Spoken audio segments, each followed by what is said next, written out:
118 divided by 2. Here 2 is a divisor, so we need multiplication table of 2.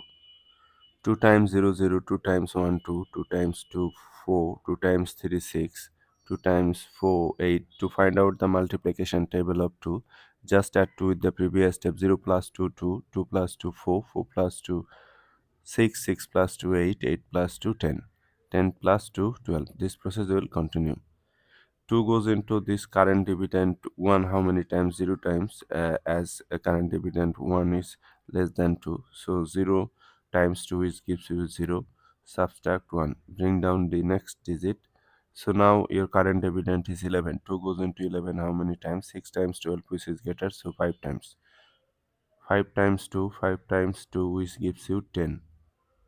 If you subtract, you're getting 1. Now bring down the next digit, 8.